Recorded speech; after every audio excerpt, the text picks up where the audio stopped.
Ar-Rahman Ar-Rahim.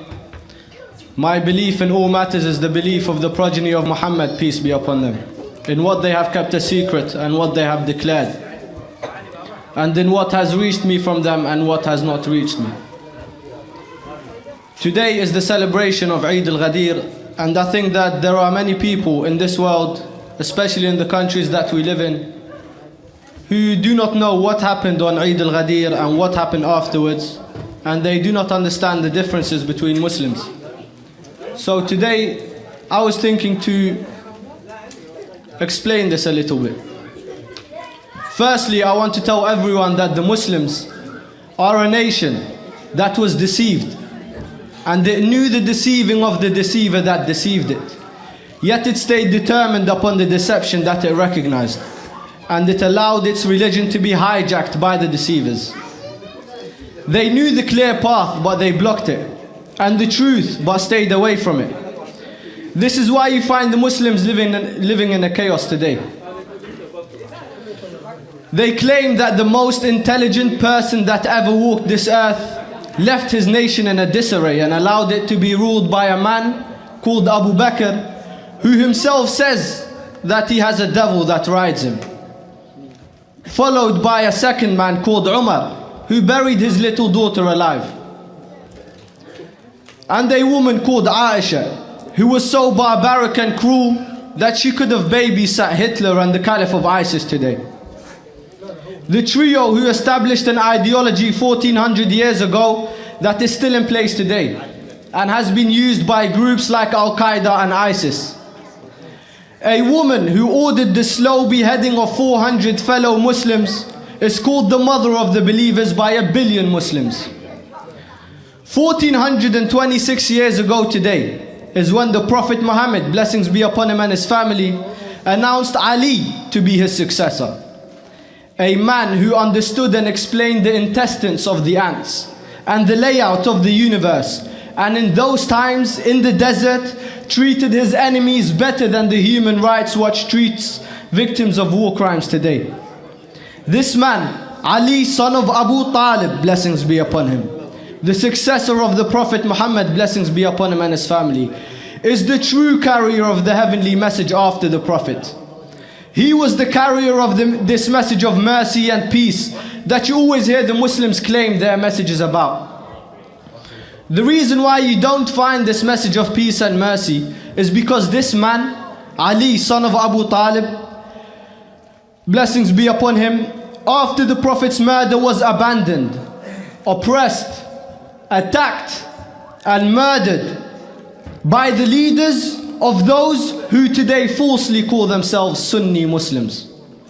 This is why God does not bless them with this message. And from time to time, another terrorist faction is created in their name and the name of their religion, and according to the ideology of and representing their predecessors, Abu Bakr, Umar and Aisha. Imam Ali, son of Abu Talib's house was attacked, and his wife, the Prophet's daughter, died as a consequence of the wounds that resulted from their attack, because Abu Bakr and Umar wanted him to leave the house and publicly agree to their tyrannical new regime, their tyrannical new government. Let's not say a prophet, let's say you today, as a Brit, American or a European. Imagine, and what would you do if Barack Obama or David Cameron came to your house and tried to force you to vote for him, and killed your mother, your sister, your wife or your daughter? I'll tell you what would happen. You would make sure that there is not a generation that does not hear about this, and expose the ones who were responsible for such a horrific crime. This would be taught in history classes till the end of times. I, as a Muslim, understand that people from different faiths and people who do not have faiths do not trust Muslims today, and that our reputation has been damaged by these numerous terrorist groups that continue to be created and shall continue to be created. Therefore, if you want to be able to differentiate between Muslims today, all that is needed for you is to ask Muslims one simple question: What is your opinion of Abu Bakr and Umar? If they are supportive, then you know that they follow that same terrorist ideology, though they may tell you that they do not agree with or see ISIS as Muslims. This in itself would be contradiction. And this would be like a Nazi saying, I do not agree with Hitler, or a Hitler fan who says, I do not agree with the Nazis. Yes, I did say these terrorist groups will continue to be created. That is, if this ideology is allowed to continue to have its freedom in spreading hatred and violence, which is all over their books.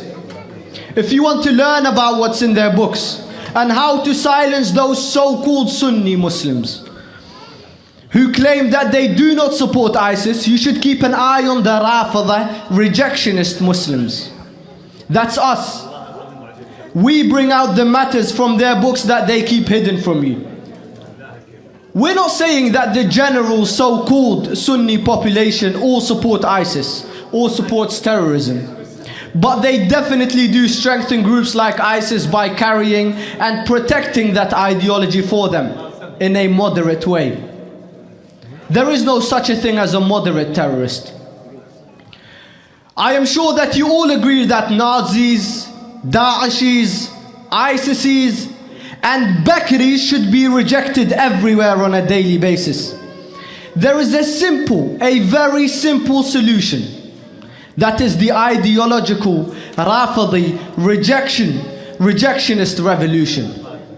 The heads of these terrorist ideologies must be exposed. The Prophet's family rejected them when they committed their first crime.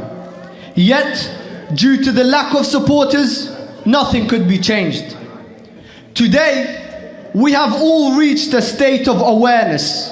A state of awareness and a level of awareness that requires us all to revolt. You all need to become Rafida rejectionists and reject all forms of oppression, terrorism and tyranny. In this country, you start by protesting and telling your government that you reject their relations with tyrannical governments like Saudi and Iran. Britain cannot hold on to its principle of freedom and human rights when it befriends Saudi, who is against all form of human rights and freedom.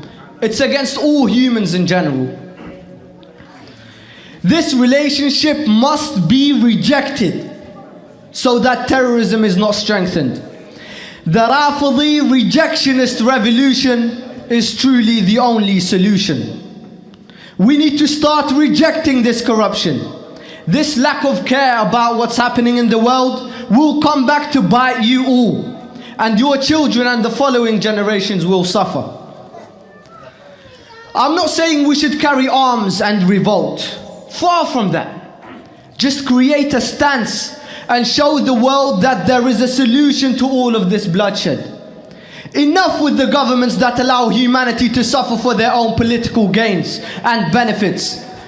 Enough with the governments that try to keep the citizens away from reality and keep them asleep.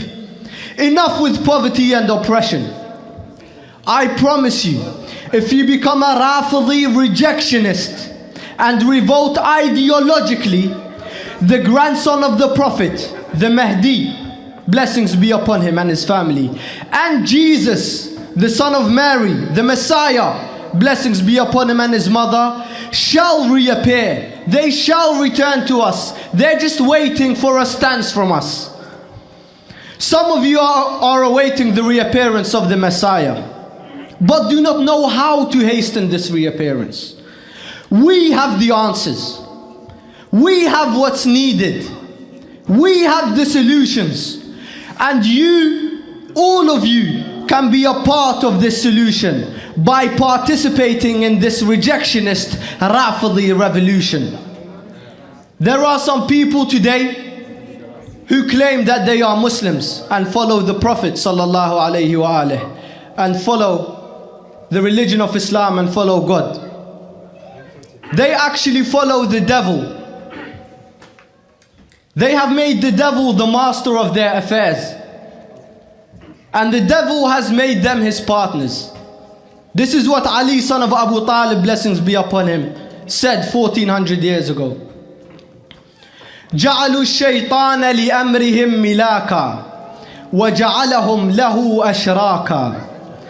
Every day with the love of Abu Bakr their hearts go darker, and every year on Ghadeer we renew the allegiance and show the followers of the devil that our faith has gone sharper.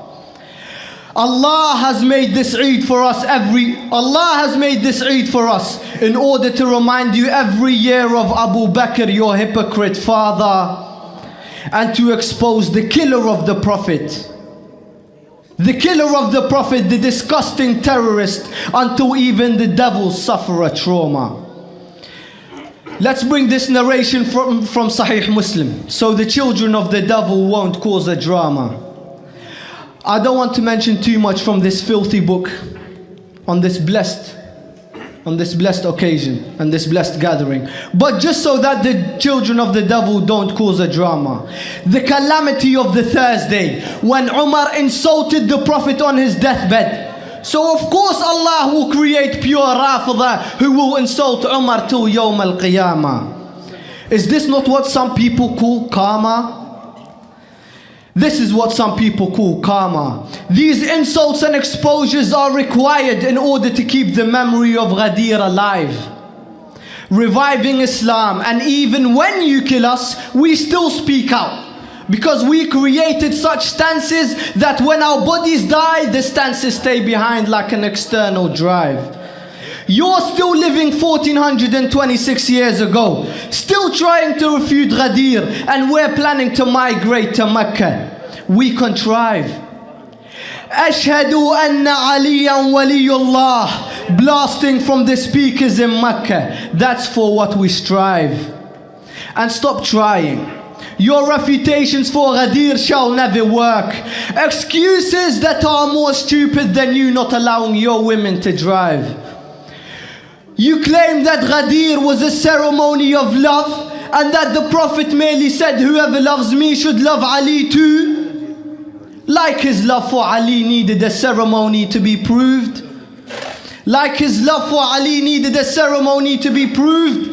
Of course he loves his own soul, and all the Muslims already knew that from Ali Imran verse 62. From Ali Imran verse 62. Try to tell a donkey that the Prophet stopped 100,000 people in the boiling sun to tell them that he loves his soul. Even the donkey would tell you, no, this cannot be true. They could not handle Ghadeer. They could not handle Ghadeer, so the fabricating machine started to work. Said the chain is this, the hadith is weak, the ta'wil of the hadith is green, but it should be blue. Ghadeer Khum, there is no such a place. This was all created. This is all a lie created by Ibn Saba the Jew. Disgusting lies from the haters of Amir al-Mu'mineen. They sometimes make me wish I didn't have anything to do. So I will just sit there and curse your symbols all day, from Abu Bakr, Umar, Abu Hanifa, Shafi'i, Ibn Hanbal, Malik, and so forth, all the way through. And if it was not an innovation, I would say in my adhan, Ashhadu anna Umar is worth less than my shoe. I would say in my adhan, Ashhadu anna Umar is worth less than my shoe. By the way, just this previous line has made me a kafir, and I now should be killed according to their view. But your threats shall not silence us, and your bloodthirstiness does not scare us. So ahlan wa sahlan, you know where we are. Come through. In this area we also have hills, but we're not going to run up them out of fear like Abu Bakr and Umar. For martyrdom you shall find us standing in a queue. When it comes to martyrdom, you find us standing in a queue. We have sold our soul for our beliefs, and this is the ultimate transaction. No government can stop us now. No government can stop us now. We have started nor any terrorist faction. This what you're seeing is only a fraction of the action. This is only a fraction of the action. We shall reach our goals and only stop at Fatima's satisfaction. That's the only time we shall stop. And we know that this is a celebration, and this is the biggest celebration, Eid al-Ghadeer. But we all as Shias must remember that our Imam al-Mahdi, blessings be upon him and his fathers, even on a day like this, is crying blood for Imam al-Hussein, blessings be upon him.